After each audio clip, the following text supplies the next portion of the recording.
नमस्कार, डेली 24 भारत देख रहे हैं आप। मैं हूं आपके साथ साहिल धुलिया। तो बुलेटिन की शुरुआत करेंगे भोपाल से बड़ी खबर के साथ। आपको बता दें कि भोपाल से ये बड़ी खबर निकलकर सामने आ रही है, जहां गुलाबों की बहार देखने को मिल रही है। तो आपको बता दें कि मुख्यमंत्री ने यहां पर किसानों को सम्मानित भी किया है। 4000 फूल और 150 से ज़्यादा अलग अलग फूलों को लेकर ये प्रदर्शनी यहाँ पर लगाई गई थी।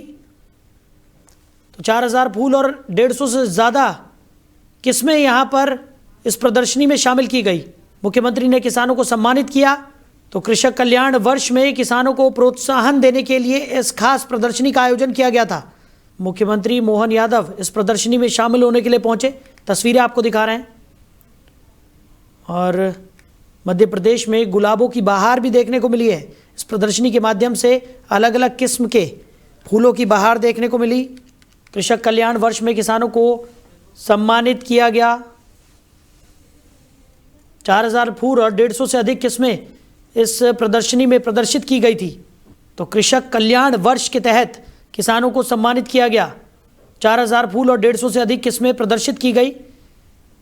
तो दीप प्रज्वलित कर सीएम मोहन यादव ने इस कार्यक्रम की शुरुआत की। भोपाल में गुलाब उद्यान में कृषक कल्याण वर्ष 2026 के तहत आयोजित राज्य स्तरीय गुलाब पुष्प प्रदर्शनी का उद्घाटन मुख्यमंत्री मोहन यादव ने किया। तो उद्घाटन समारोह में मंत्री इंदल सिंह कसाना और क्षेत्रीय विधायक भगवान दास सबनानी भी उपस्थित रहे।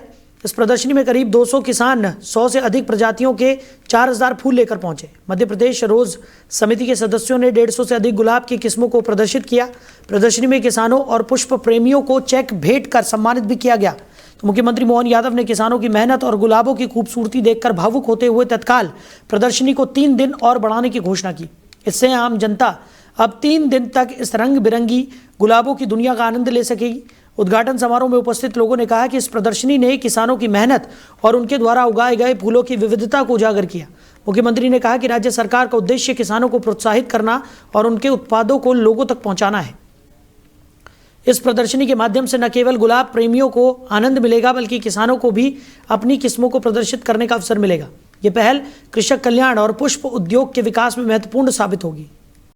से टीकमगढ़ से, कोई धार से, देपालपुर, बेटमा, इंदौर, उज्जैन, हर एक जगह से अलग अलग प्रकार से हमारे राज्य ने खास करके पुष्प उत्पादन के लिए भी और पुष्प उत्पादन में भी किसानों ने अपनी आय को बढ़ाने के लिए ये जो व्यावसायिक प्रकार से खेती करने का तरीका चालू किया है, वाकई इसी बात की आवश्यकता है।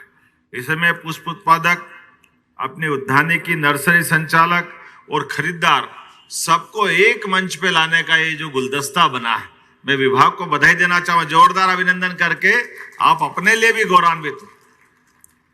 1, 2, 3 तीनों तरह के लोगों को संयोजित किया है। और कहाँ कहाँ मार्केट है। अभी मैं गुना के 20 एकड़ के, कहाँ है गुना वाले हैं अपने यहाँ पे, पीछे से उनके ध्यान में आया था।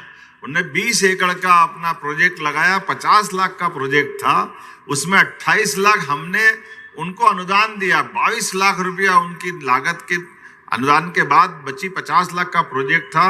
और उनका कहना 5 साल में एक, अभी 20-22 लाख का तो ठीक है, 4-5 साल में ये 3 गुना 4 गुना कमाई कर लेंगे। जिस प्रकार से सच में आज हमारी फसलों के साथ अलग से उत्पादन के साथ आय बढ़ा करके, और ये फूलों के माध्यम से हम केवल फूल नहीं भेज रहे हैं, ये मन का भाव भेज रहे हैं सबके बीच में। हमारे लिए आनंद अलग प्रकार का आता है। कोई सी पूजा पाठ, भारतीय जीवन पद्धति या कोई जीवन पद्धति में देखो तो हर प्रकार से सच में ये जो आयोजन हमारे लिए कोई भी होते हैं, मंच की शोभा, अगर मंच पे कोई 2 पुष्प नहीं दे तो कार्यक्रम अधूरा है। मंदिर जाए, अगर पुष्प नहीं है तो भगवान की पूजा अधूरी है। यहाँ तक कि अपने शरीर भी छूट जाए तो भी पुष्प हमारे साथ चलते हैं। पुष्पों का मनुष्य के साथ ये जो रिश्ता है, ये भाव का रिश्ता है।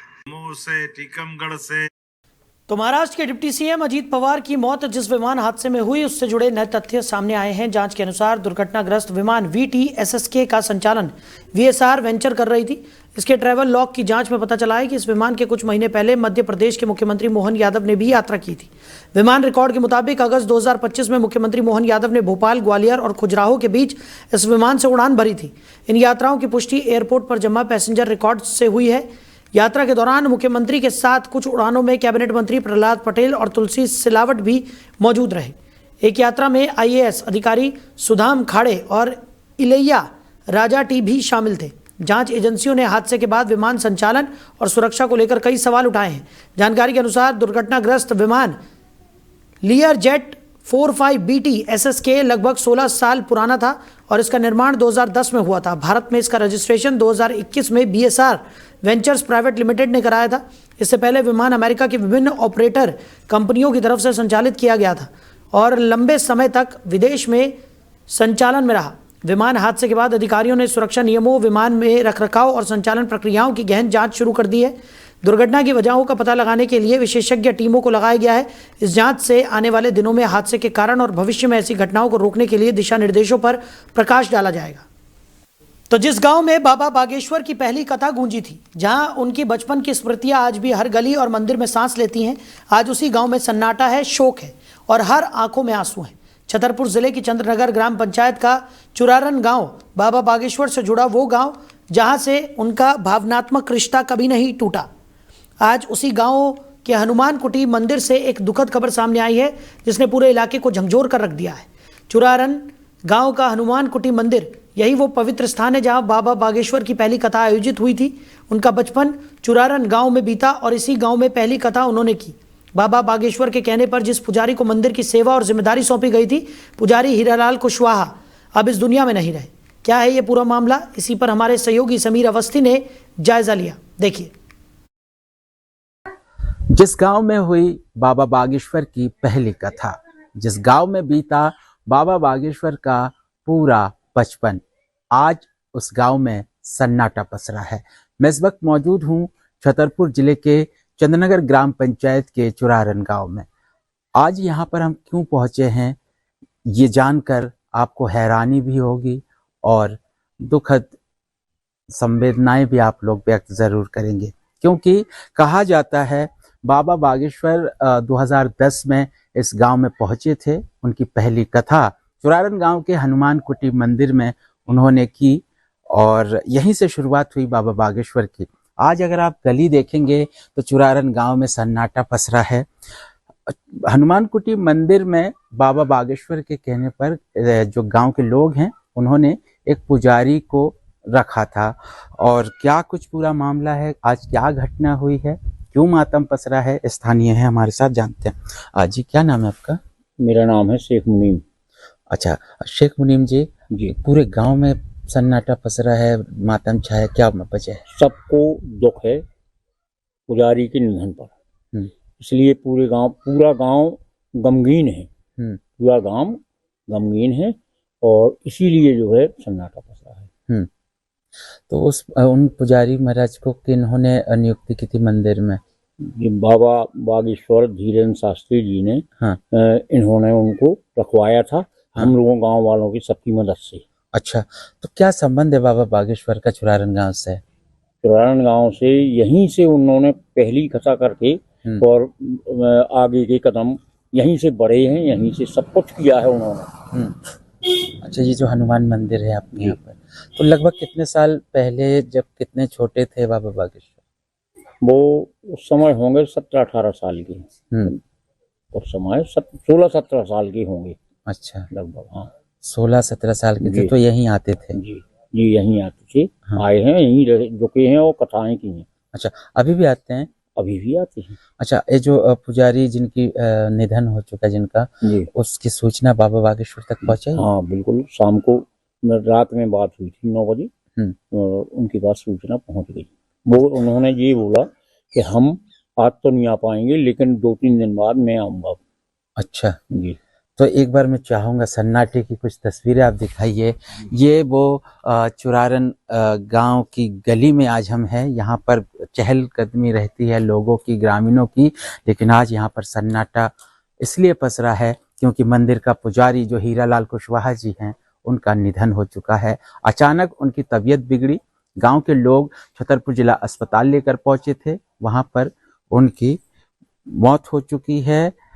अब गांव में सन्नाटा पसरा है और लोग इस उम्मीद के साथ अब आस लगाए बैठे हैं कि बाबा बागेश्वर चुरारन गांव जरूर पहुंचेंगे, क्योंकि उनका जो है भावनात्मक लगाव चुरारन गांव से जुड़ा हुआ है। दिल्ली 24 के लिए छतरपुर से समीर अवस्थी। हमारे गांव के पुजारी थे, वो एक्सपायर हो गए। कैसे हुए एक्सपायर? उन्हें हार्ट अटैक आया। ये बताइए, बताया जा रहा है बाबा बागेश्वर ने उनकी नियुक्ति की थी।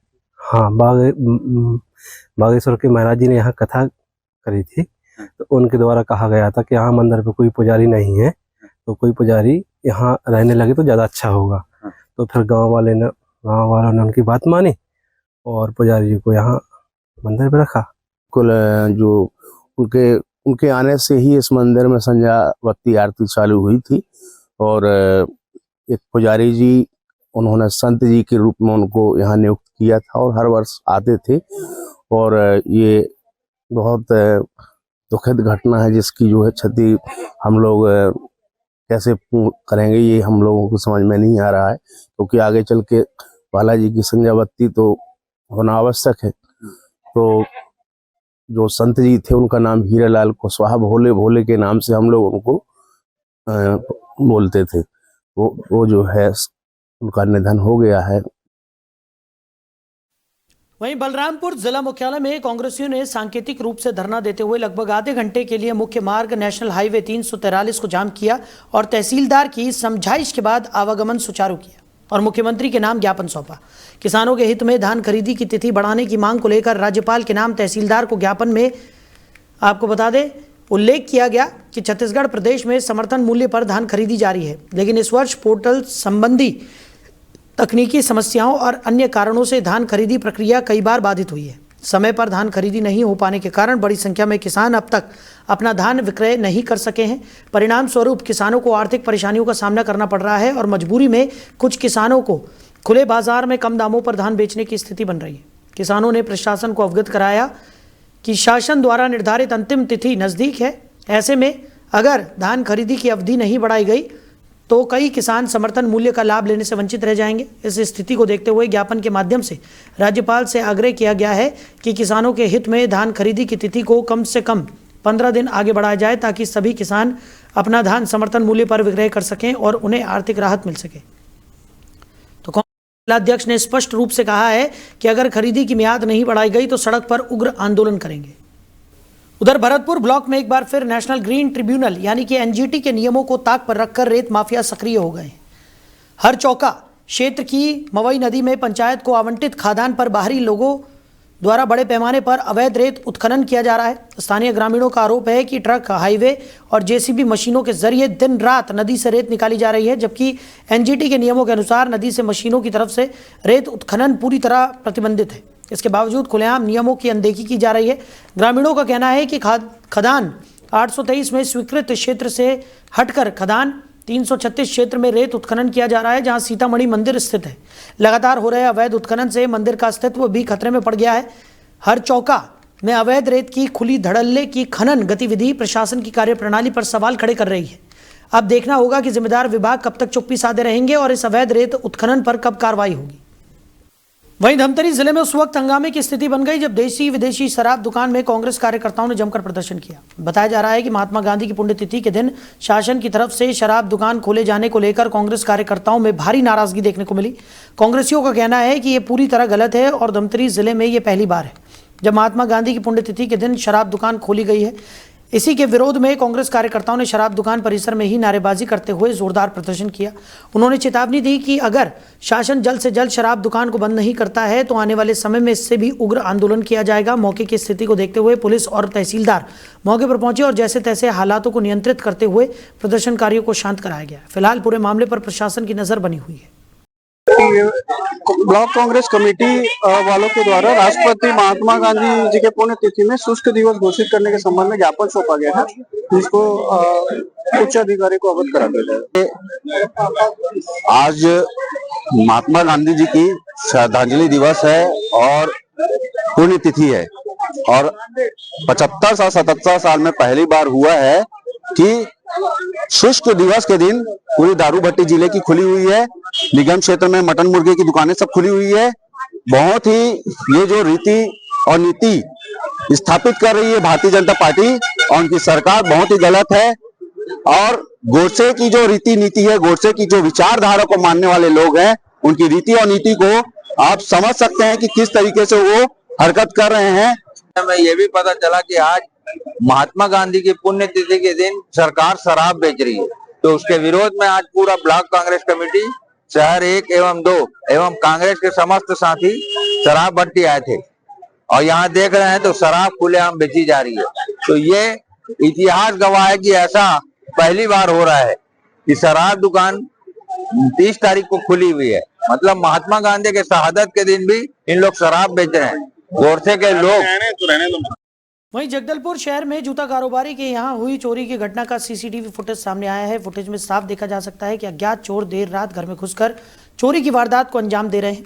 घटना के बाद इलाके में दहशत का माहौल है। कोतवाली थाना क्षेत्र के सनसिटी कॉलोनी में सूने मकान को निशाना बनाते हुए चोरों ने महज 3 घंटे के अंदर बड़ी चोरी की वारदात को अंजाम देकर, आपको बता दें कि सनसिटी कॉलोनी निवासी जूता कारोबारी सुरेश मठानी गुरुवार की शाम करीब 7 बजे अपने परिवार के साथ बहू की डिलीवरी के लिए डिमरापाल अस्पताल गए थे। रात लगभग 10 बजे जब वो घर लौटे तो देखा कि घर की अलमारियां टूटी पड़ी हैं और पूरा सामान बिखरा पड़ा है। जांच करने पर पता चला कि चोर की तरफ से सोने चांदी के जेवरात और नकदी सहित करीब 15 लाख रुपए से अधिक का माल चोरी कर लिया गया। चोरों ने घर के पीछे से प्रवेश किया, जिससे साफ संकेत मिलते हैं कि वारदात पूरी रेकी और योजना के साथ की गई। सवाल यह भी उठ रहा है कि चोर को कैसे पता कि घर में कोई नहीं है और परिवार के लोग कितनी देर के लिए घर से बाहर रहेंगे। सीसीटीवी फुटेज में एक चोर दिखाई दे रहा है जिसके हाथ में धारदार हथियार भी नजर आ रहा है। फिलहाल कोतवाली पुलिस चोर की तलाश में जुट गई है। कल शाम में शहर के कुछ इलाकों में चोरी की सूचना हमको मिली थी। इसमें सन सिटी जो कॉलोनी है वहां पर वृंदावन कॉलोनी में और जो डिमरापाल मेडिकल कॉलेज का जो कैंपस है उसके अंदर कुछ रिहायशी घर हैं जहां डॉक्टर्स रहते हैं, वहां से भी चोरी की शिकायत मिली है हमको। सूचना मिलते ही हमारी जो टीम है, साइबर की टीम है और थानों की टीम है, वो सभी स्पॉट्स को देख करके वहां से जो भी क्लूज हमको मिल सकते थे वो हमने निकाला है। सीसीटीवी कैमरों के फुटेज भी हमको मिले हैं। कुछ लोगों के उसमें फुटेज में चेहरे भी हमको दिखे हैं। संभवतः ये कोई बाहरी ग्रुप के द्वारा अपराध घटित किया गया ऐसा समझ में आ रहा है शुरुआती दौर पे। और प्रयास ये है कि जल्द से जल्द इन चोरों को पकड़ा जाए और जो भी सामान गया है चोरी में उसको उसके बरामदगी की जाए। कल शाम वहीं जगदलपुर में प्रदेश कांग्रेस अध्यक्ष दीपक बैज के निर्देश पर बस्तर जिला कांग्रेस कमेटी ने शहर जिला कांग्रेस अध्यक्ष सुशील मौर्य के नेतृत्व में भाजपा सरकार के खिलाफ धरना प्रदर्शन और सांकेतिक चक्का जाम किया। यह प्रदर्शन राष्ट्रपिता महात्मा गांधी के बलिदान दिवस के अवसर पर श्रद्धांजलि अर्पित करने के बाद मनरेगा बचाओ संग्राम के तहत आयोजित किया गया। कांग्रेस पदाधिकारियों और कार्यकर्ताओं ने किसानों की धान खरीदी के लिए निर्धारित तिथि बढ़ाने की मांग करते हुए जगदलपुर तहसीलदार को राष्ट्रपति और मुख्यमंत्री छत्तीसगढ़ के नाम ज्ञापन सौंपा। सुशील मौर्य ने कहा कि धान खरीदी की अंतिम तिथि 31 जनवरी है, लेकिन जिले के कई किसानों के टोकन अभी तक कटे नहीं हैं। अवकाश के कारण खरीदी केंद्र बंद रहेंगे और किसानों की समस्याएं जस की तस बनी हैं। कांग्रेस का कहना है कि बस्तर सहित कई जिलों में करोड़ों रुपए की धान खराब हो गया है, लेकिन सरकार बड़े अधिकारियों पर कोई कार्रवाई नहीं कर रही है। कांग्रेस ने चेतावनी दी है कि अगर 15 फरवरी तक धान खरीदी की तिथि नहीं बढ़ाई गई तो पार्टी उग्र आंदोलन और प्रदर्शन करेगी। सुशील मौर्य ने कहा कि भाजपा सरकार मजदूर और किसान विरोधी है और मनरेगा योजना में बदलाव गरीब और मजदूरों के संवैधानिक अधिकारों को कमजोर करने वाला है। कांग्रेस इसका पुरजोर विरोध करती रहेगी। छत्तीसगढ़ में जो धान खरीदी की तिथि शासन के अनुसार अंतिम दिन है और किसान परेशान घूम रहा है। 2,70,000 लगभग किसानों ने पंजीयन कराया था, 2,56,000 लोगों का टोकन कटा।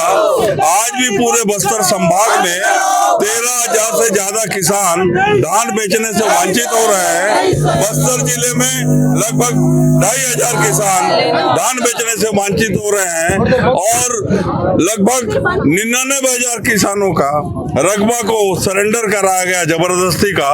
ये सरकार की जो धान खरीदी की नीति, जिस तरीके से इन्होंने जनता से वादा किया था सरकार बनाने के लिए, उससे पलट रहे हैं। सरकार है, सत्ता में आने के लिए इन्होंने बड़े बड़े वादे किए, परंतु इस बार किसान दर दर भटक रहा अपने धान को बेचने के लिए। सरकार एग्रिस्टिक का कभी बहाना बनाती है, कभी टोकन का बहाना बना रही है, कभी लिमिट का बहाना बना रही है, और बड़े किसान जो 100 कुंटल 150 कुंटल जो हर साल बेचते थे उनको उनके छापा पड़वाया जा रहा है, पटवारी को तहसीलदार को भेजा जा रहा है, और उनका जो 100 कुंटल है 60 कुंटल लिया जा रहा है। कुल मिलाकर यह सरकार किसान विरोधी है। इस सरकार के रवैये से किसान परेशान है। जांजगीर चांपा में अनुराग चंदेल नाम का एक किसान धान नहीं खरीदने के कारण, बेच पाने की परिस्थिति में आत्महत्या करने को मजबूर हुआ है। कुल मिलाकर यह सरकार के रवैये से किसान का अगर कहीं तकलीफ होता है तो सरकार दोषी है, और किसानों के हित के लिए कांग्रेस पार्टी जमकर लड़ाई लड़ रही है, और उसी तारतम्य में आज धरना प्रदर्शन चक्का जाम है छत्तीसगढ़ में। वहीं जगदलपुर शहर में राष्ट्रीय राजमार्ग पर गीदम रोड स्थित बस्तर परिवहन संघ के पास एक भीषण सड़क हादसा हुआ। कार और स्कूटी के बीच जबरदस्त टक्कर हुई, जिससे स्कूटी 2 टुकड़ों में टूट गई। हादसे में स्कूटी चालक गंभीर रूप से घायल हो गया। स्थानीय लोगों के अनुसार टक्कर इतनी तेज थी कि आसपास का माहौल एकदम अफरा तफरी में बदल गया। आसपास मौजूद लोगों ने तुरंत घायल को उठाकर नजदीकी अस्पताल पहुंचाया, जहां उसका इलाज चल रहा है। घटना की जानकारी मिलते ही यातायात पुलिस और बोधघाट पुलिस मौके पर पहुंची। पुलिस ने दुर्घटनाग्रस्त वाहन को सड़क से हटाकर यातायात बहाल कराया और आसपास के लोगों से स्थिति का पता लगाया। पुलिस ने बताया कि घटना की पूरी जांच की जा रही है और हादसे के कारणों का पता लगाया जाएगा। पुलिस अधिकारी ने वाहन चालकों से अपील की है कि वो हमेशा ट्रैफिक नियमों का पालन करें और तेज गति से वाहन न चलाएं। उन्होंने कहा कि सड़क सुरक्षा सभी के लिए महत्वपूर्ण है और ऐसे हादसों से बचने के लिए जागरूकता आवश्यक है। इस मामले में आगे की जाँच जारी है और पुलिस जल्द ही हादसे के जिम्मेदार चालक की पहचान कर कानूनी कार्रवाई करेगी। वहीं प्रदेश कांग्रेस कमेटी एवं जिला कांग्रेस कमेटी शक्ति के निर्देशानुसार ब्लॉक कांग्रेस कमेटी डबरा के नेतृत्व में किसानों की धान खरीदी निर्धारित तिथि को बढ़ाने और आपको बता दें मनरेगा बचाओ संग्राम को लेकर 1 दिवसीय धरना प्रदर्शन एवं सांकेतिक चक्का जाम का आयोजन चंद्रपुर विधानसभा क्षेत्र के डबरा नगर पंचायत में किया गया है। ब्लॉक कांग्रेस कमेटी डबरा के अध्यक्ष ओम प्रकाश पटेल की अगुवाई में यह धरना आंदोलन किया गया। डबरा नगर पंचायत के थाना चौक डबरा में सांकेतिक चक्का जाम करते हुए तहसीलदार डबरा को राज्यपाल के नाम ज्ञापन सौंपा गया।